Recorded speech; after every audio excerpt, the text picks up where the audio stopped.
Study IQ IAS, अब तैयारी हुई अफोर्डेबल।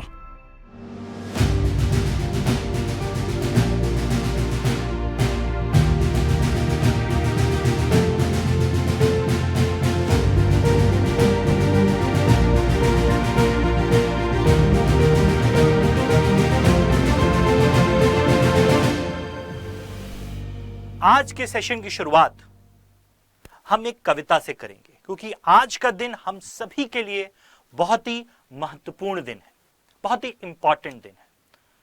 तो कविता कहती है, देखो बच्चे ये झंडा प्यारा, तीन रंगों का मेल सारा, रहे सदा ये झंडा ऊंचा, आकाश को रहे ये हमेशा छूता, सदा करो तुम इसका मान, कभी ना करो तुम इसका अपमान, झंडा ही है देश की शान, बना रहे ये हमेशा सदा महान। आज स्वतंत्रता दिवस है, इंडिपेंडेंस डे है। मेरे और स्टडी IQ परिवार की तरफ से आप सभी को अ very very happy independence day. आप सभी को स्वतंत्रता दिवस की हार्दिक शुभकामनाएं। और यह स्वतंत्रता दिवस हमारे लिए और भी इंपॉर्टेंट हो जाता है, क्योंकि आज हम 75th इंडिपेंडेंस डे, हमारी आजादी का मना रहे हैं। हम आजादी का अमृत महोत्सव मना रहे हैं। ये अमृत काल है, सरकार के ने बोला है, यहां से अमृत काल की शुरुआत होती है। अगले 25 साल के कुछ टारगेट्स हैं, हमने अपने लिए सेट करे हैं। तो वी आर 75 ईयर्स यंग, हम 75 साल यंग देश हैं। और जब हमारा देश बना था तो हमारे कुछ सपने थे, हमारी कुछ आकांक्षाएं थी। We had set ourselves certain goals, certain ideals which we wanted to cherish. Have we achieved it or not? इसके बारे में भी आज हम बात करेंगे। तो आज हमारी आजादी के 75 साल बाद कुछ मुद्दे जो हमारे लिए प्रासंगिक हैं, इंपॉर्टेंट हैं, रेलेवेंट हैं, उनके बारे में आज हम बात करेंगे। So welcome guys to study IQ, आपका फेवरेट प्लेटफॉर्म। हम सभी की तरफ से एक बार फिर से happy independence day to all of you. अब इसके पहले कि आज मैं टॉपिक की शुरुआत करूं, मैं आप सभी को यह बताना चाहता हूं कि हम लोगों ने 75th independence day we are celebrating at study IQ also. और इस उपलक्ष्य में हमने हमारा जो बैच 4 है उसकी शुरुआत करने का, उसको लॉन्च करने का हमने अनाउंसमेंट किया है। ये 22 अगस्त से इसकी क्लासेस चालू होंगी, सुबह 8 बजे होगी। पॉलिटी से इसकी शुरुआत होगी। ये कोर्स 20,499 का है, लेकिन on the occasion of independence day you can by this course. आप इस कोर्स को खरीद सकते हैं 17,499 में। आज आखिरी दिन है, लास्ट डे ऑफ रजिस्ट्रेशन है 15 अगस्त। आप इसको 17,499 में खरीद सकते हैं। कोड यूज कर सकते हैं KP लाइव, वैलिड 15 अगस्त तक है ये। इसका आप इस्तेमाल कर सकते हैं, लोएस्ट प्राइस एवर पे खरीद सकते हैं। 22 अगस्त से क्लासेस है। आपको इसमें क्या क्या मिलेगा? आपको इसमें लाइव क्लासेस मिलेंगी 900 घंटे से ज्यादा की। प्रीलिम्स का मेंस दोनों की इसमें पढ़ाई आपको कराई जाएगी, बेसिक स्तर से कराई जाएगी, एकदम जीरो से आपको पढ़ाया जाएगा। नोट्स मिलेंगे आपको, आंसर राइटिंग प्रैक्टिस मिलेगी। देखिए, आंसर राइटिंग प्रैक्टिस बहुत इंपॉर्टेंट हो जाती है, क्योंकि मेंस में जो खेल होता है वो सिर्फ आंसर राइटिंग का होता है। तो answer writing practice, weekly revision test, Gyanvani session. इसके अलावा आपको एक इसमें मेंटर मिलेगा जो आपके सभी डाउट्स, सभी तकलीफों का निवारण करेगा। वो आपकी सारी समस्या सुनेगा, चाहे वो एकेडमिक हो, पर्सनल हो, आप उसको कॉल करके उससे पूछ सकते हो। फिर आपको MCQ बेस्ड लर्निंग पे ध्यान देगा, प्रीलिम्स में आपको हेल्प करेगा। फिर आपको करंट अफेयर्स इसमें कराया जाएगा। इसके साथ ही साथ प्रीलिम टेस्ट सीरीज आपको इसके साथ मिलेगी। और success in prelims SIP programme जो एंड में कराया जाएगा प्रीलिम्स के पहले, ताकि आप अपने स्कोर को बूस्ट कर सकें। अब एक बार फिर से बता दूं, ये कोर्स की कीमत 20,499 है, लेकिन आप इस कोर्स को 17,499 में KP लाइव कोड का इस्तेमाल करके इसको 17,499 में ले सकते हैं। अब हम अपने टॉपिक पे आ जाते हैं। देखिए, हम 75 साल यंग हो चुके हैं। लेकिन जब हम आजाद हुए थे, जब हमें आजादी मिली, आज हम 75 साल यंग हैं, लेकिन जब हमें आजादी मिली 1947 में, 1947 में, तो बहुत सारे वेस्टर्न नेशंस, बहुत सारे वेस्टर्न थिंकर्स ने इंडिया पे सवाल उठाए कि इंडिया एज अ नेशन टिक ही नहीं सकता, क्योंकि यहां इतने इंटरनल कॉन्ट्रडिक्शंस हैं, इतने अंतर्विरोध हैं कि भारत एक कामयाब देश, एक यूनाइटेड देश कभी रह ही नहीं सकता। बहुत सारे लोगों ने कहा, उनमें से एक बेंजामिन डिसरेली थे। बेंजामिन डिसरेली, इन्होंने क्या बोला था जब भारत आजाद होने वाला था? तो इन्होंने बोला, India is not a nation, Bharat एक देश नहीं है। क्यों? क्योंकि उनके हिसाब से भारत की कोई कॉमन भाषा नहीं है, कॉमन रिलीजन नहीं है, कॉमन धर्म नहीं है, कोई शेयर्ड ट्रेडिशन नहीं है। और हिस्टोरिकल एक्सपीरियंस को अगर हम देखें तो cohesive majority and defined territory, all of which he regarded as the essential ingredient of a nation. एक राष्ट्र के निर्माण के लिए जो चीज जरूरत है, बेंजामिन डिसरेली के हिसाब से, ना भारत के पास एक कॉमन भाषा है, ना एक कॉमन धर्म है, ना शेयर्ड ट्रेडिशन है, तो भारत एक देश बनकर नहीं टिक सकता। और ऐसे कई लोगों ने, कई नेसेयर्स ने भारत पे सवाल उठाए, लेकिन वो सवाल उस समय रेलेवेंट थे, बिकॉज सेकेंड वर्ल्ड वॉर के बाद कई सारे देशों को आजादी मिल रही थी और सबके बारे में यह बोला जा रहा था। लेकिन भारत ने ऐसे सवाल उठाने वालों को आज के समय हम देखें तो उनको गलत साबित कर दिया है। और इस गलत साबित करने के पीछे अगर हम एनालाइज करें, अगर हम सोचें, तो क्या कारण हो सकते हैं? 3 मुख्य कारण हैं जिसकी वजह से भारत ने ऐसे लोगों को गलत साबित किया है, ऐसे नेसेयर्स को गलत साबित किया है कि भारत आज 75 साल हो चुके हैं हमारी आजादी को। तो उसमें सबसे पहला कारण जो भारत 75 साल आजादी का बना रहा है वो ये है क्योंकि हमारे देश ने प्लूरलिज्म को इंपॉर्टेंस दी, प्लूरलिज्म, डाइवर्सिटी को इंपॉर्टेंस दी। इसका क्या मतलब है? इसका सीधा सा मतलब है कि भारत ने विविधताएं को सम्मान दिया, डाइवर्सिटी को सम्मान दिया। भारत एक बहुत ही विविधताओं पूर्ण देश है। हमारे यहां ज्योग्राफिकल विविधता है, भौगोलिक विविधता है, भाषा में विविधता है, लैंग्वेज डाइवर्सिटी है, कल्चरल डाइवर्सिटी है, फूड डाइवर्सिटी है, एथनिक डाइवर्सिटी है। और हमने कभी इस डाइवर्सिटी को कम करने की कोशिश नहीं की।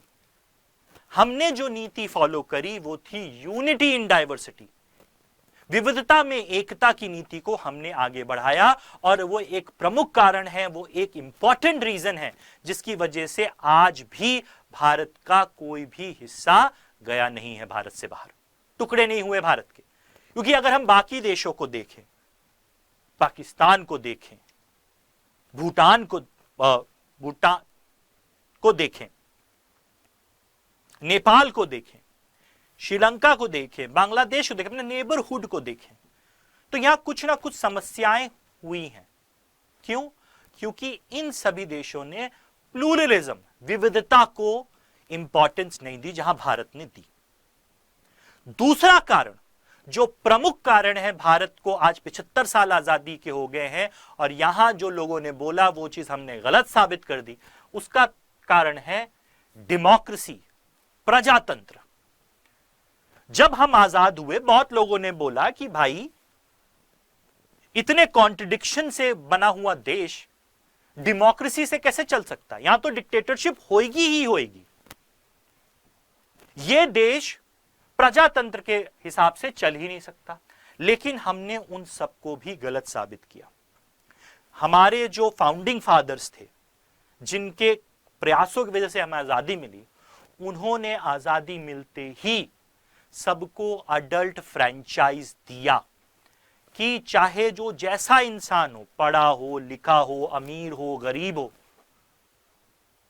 उन सबको अपनी सरकार चुनने का हक है पूरा।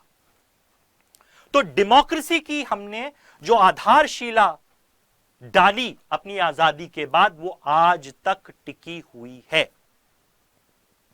अगर हम बाकी देशों को देखें, अपने नेबरहुड को ही देख लीजिए, आप पाकिस्तान देख लो, आप श्रीलंका देख लो, आप बांग्लादेश देख लो, नेपाल देख लो, इन सब जगह प्रजातंत्र को स्थापित करने में तकलीफ आई है, लेकिन भारत में ऐसा नहीं हुआ है। अगर हम इमरजेंसी के 2 साल हटा दें, वो एक अपवाद था भारत के लिए, एक ऐसा समय था जिसको हम काउंट करें नहीं तो भी चलेगा।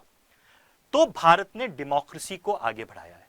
Doctor B.R. अंबेडकर ने कहा था, democracy means a way of life which consists of basic principles of freedom, equality and fraternity. Democracy का मतलब बाबा साहब भीमराव अंबेडकर के हिसाब से था कि वो बेसिक सिद्धांत जो हमें आजादी दे, जो हमें समानता दे और जो हमारे भाईचारा बढ़ाए, वो डेमोक्रेसी होती है, वो प्रजातंत्र है। तो डेमोक्रेसी का जो आधार है उसने भी भारत को मजबूत किया, और जिन लोगों ने हम पे सवाल उठाया था हमारी आजादी के समय, उनको गलत साबित किया। अब डेमोक्रेसी का मतलब क्या है? Individual is the unit of the system. Democracy का जो सबसे छोटा यूनिट है वो एक व्यक्ति होता है, और उस व्यक्ति का क्या है, उसको हमें डिग्निटी देनी होती है, उसका सम्मान करना होता है। इसमें हमें लोगों की लिबर्टी का ध्यान रखना है, उनके राइट्स का, उनके अधिकारों का ध्यान रखा हमने प्रिविलेजेस को हटाया, किसी को कोई प्रिविलेज नहीं, सब समान है। हमने डिस्क्रिमिनेशन को हटाने के लिए काम किया। डेमोक्रेसी का मतलब होता है लिमिटेड और कॉन्स्टिट्यूशनल गवर्नमेंट, यानी वो सरकार जो संविधान के हिसाब से चले। पार्टिसिपेटरी गवर्नेंस, सब लोगों के पार्टिसिपेशन से सरकार चले। रिस्पॉन्सिबल गवर्नेंस, लोगों के प्रति रिस्पॉन्सिबल, लोगों को जवाब दे सरकार। और रेगुलर इलेक्शन, ये सारी चीजें डेमोक्रेसी में होनी जरूरी हैं, और ये सारी चीजें करने को हमने कोशिश करी है, सुनिश्चित करने की कोशिश करी है। डेमोक्रेसी यानी प्रजातंत्र दूसरा वो सिद्धांत है जिसकी वजह से भारत आज 75 साल आजादी के पहुंच चुका है। और तीसरा और प्रमुख कारण जो भारत ने लोगों को गलत साबित किया है वो है नेशनलिज्म। नेशनलिज्म बहुत लोग गलत लेते हैं। भारत का जो राष्ट्रवाद रहा है आजादी की लड़ाई के समय से, ये एक अकोमोडेटिव राष्ट्रवाद है, ये एक सबको सम्मिलित करके चलने वाला राष्ट्रवाद है, ये सबको सम्मान देने वाला राष्ट्रवाद है, ये किसी के खिलाफ नहीं है। तो भारत एक राज्य की तरह अपने राष्ट्रवाद की जो नींव हमारी आजादी की लड़ाई में पड़ी थी, जिसमें सबका सम्मान था, सबका पार्टिसिपेशन था, भारत को आगे ले जाने की लालसा थी, उस पे आधारित नेशनलिज्म, उस पे आधारित राष्ट्रवाद को हम आगे लेकर गए, और वो एक प्रमुख कारण है कि हम आज 75 साल आजादी के मना रहे हैं। तो विविधता, प्लूरलिज्म, डेमोक्रेसी, प्रजातंत्र और नेशनलिज्म, राष्ट्रवाद, ये 3 कारण रहे हैं कि हमने लोगों को गलत साबित किया, जिनने कहा था भारत तो टूटकर अलग हो जाएगा, क्योंकि इतने अंतर विरोध हैं, इतनी कॉन्ट्रडिक्शंस हैं इंडिया में। ये 3 कारण हैं। लेकिन ऐसा तो नहीं है कि कुछ समस्याएं नहीं है भारत में। आज भी हम 75 साल आजादी के मना रहे हैं, लेकिन कुछ समस्याएं जो हमारी 1947 में थी वो आज भी हैं, जिनको हमने पूरी तरीके से ठीक नहीं किया है, पूरी तरीके से उनको हमने आंसर नहीं किया है। वो सवाल आज भी भारत को झंझोड़ते हैं, भारत के लोगों को, भारत की सरकार को वो आज भी परेशान करते हैं। वो सबसे बड़ा कारण क्या है? दो कारण है, मेन दो चीजें हैं। पहला है गरीबी। गरीबी आज भी भारत में सबसे बड़ी समस्या है और इसका हल आज भी सरकार पूरी तरह कोशिश करती रहती है कि इस गरीबी की समस्या से हमें छुटकारा मिल सके, ताकि देखिए हमारे देश का असल विकास तभी हो पाएगा जब हमारे देश में गरीबी मिटेगी। गांधी जी ने बोला था, wipe the tear of the last person sitting at the ladder. सबसे निचली सीढ़ी पे जो बैठा है, जब तक उसके आंसू ना पुछ जाएं तब तक विकास नहीं हुआ। तो पॉवर्टी एक बहुत बड़ा इशू है, लेकिन पॉवर्टी के मुद्दे पे हमने बहुत बेहतर किया है। देखिए, जब हम 1950 की बात करते हैं तो लगभग 35% गरीब थे और ये गरीबी बढ़ी। 1960 50 और 60 के दशक में 60% के ऊपर गरीबी चली गई, फिर 60 से 70 में भी 60% के ऊपर गई, लेकिन उसके बाद लगातार जो गरीबी का ट्रेंड है वो गिरता जा रहा। आज हमारे देश में 10 से 20% के बीच में गरीबी है। अगर हम डेटा देखें तो अगर ये डेटा देखें 2005 से 2020 के बीच का, अगर हम पॉवर्टी का डेटा देखें तो पॉवर्टी हेड काउंट रेशियो क्या होता है? अगर हम पॉवर्टी लाइन के नीचे गरीबों को नाप गिने तो वो पॉवर्टी हेड काउंट रेशियो है। तो अगर हम देखें 2004-05 में ग्रामीण क्षेत्रों में, रूरल सेक्टर में कितनी थी गरीबी? गरीबी थी 41.8%। अब ये कितनी होगी? 30.5%। अर्बन एरियाज में देखें 25.7% और 15.5%। और अभी कितना है टोटल? 25.9%। 25.9% गरीबी है 2019-20। अगर हम नंबर ऑफ पुअर देखें तो पहले 325.8 मिलियन पुअर थे, अभी 270 ग्रामीण क्षेत्र में है। पहले अर्बन में 81.4 मिलियन पुअर थे, अभी 71 मिलियन पुअर है। और अगर हम तेंदुलकर कमेटी के हिसाब से देखें तो भी हमारा जो गरीबी है, ऑल इंडिया जो गरीबी है वो भी घटी है। ठीक है, अभी ये बढ़ गया है। तो ये है गरीबी की समस्या से आज भी हम जूझ रहे हैं। गरीबी में हमने बहुत गरीबी कम करी है, लेकिन आज भी गरीबी एक समस्या है। दूसरी सबसे बड़ी समस्या जो भारत में आज भी प्रचलित है वो है समस्या कास्ट डिस्क्रिमिनेशन की, जातिवाद की। जातिवाद एक बहुत बड़ी समस्या है और जातिवाद की वजह से आर्थिक इनइक्वालिटी, असमानता, सामाजिक असमानता, दोनों का एक प्रमुख कारण है कास्ट डिस्क्रिमिनेशन। तो हमने कई कदम उठाए हैं हमारे संविधान के द्वारा, कानूनों के द्वारा, जिसकी वजह से हम कास्ट डिस्क्रिमिनेशन को कम करें, जातिवादी जो असमानता है उसको कम कर सके। लेकिन आज भी ये हमारे देश के लिए एक बहुत बड़ी समस्या है। हमने बहुत सारे कदम उठाए हैं, संवैधानिक कदम हैं, कानूनी कदम हैं। हमने एससीज, एसटीज, ओबीसीज सबको रिजर्वेशन दिया है, उनके लिए कई सारे योजनाएं चला रही है सरकार। लेकिन आज भी हम समाज में सुनते हैं कि जात के आधार पे वायलेंस हो रहा है, जात के आधार पे डिस्क्रिमिनेशन हो रहा है। तो ये समस्या 75 साल पहले भी थी, 75 साल बाद भी है, कम हुई है लेकिन पूरी तरह खत्म नहीं हुई है। तो भारत 75 साल यंग है और 75 साल यंग होने के पीछे 3 प्रमुख कारण हैं। आज भी टिका हुआ है भारत। बहुत लोगों ने चाहा कि भारत के टुकड़े हो जाएं, भारत विफल हो जाए, लेकिन हमने प्लूरलिज्म, डेमोक्रेसी और किस चीज को, नेशनलिज्म को आगे रखकर अपने देश को आगे बढ़ाया। लेकिन आज भी समस्याएं हैं गरीबी और जातिवाद की, उनकी वजह से आज भी हम कुछ समस्याओं में हैं। तो ये आज का सेशन था जो हमें समझना था कि भारत 75 साल के बाद आज यहां कैसे पहुंचा है। तो इसके बाद आप सभी को जाते जाते मैं एक बार फिर से बताऊंगा कि हम स्टडी आईक्यू पे फाउंडेशन बैच 4 लॉन्च कर चुके हैं। ये फाउंडेशन बैच 4 22 अगस्त को लॉन्च इसकी क्लासेस चालू होंगी सुबह 8 बजे से। स्टार्टिंग होगी इसकी पॉलिटी से।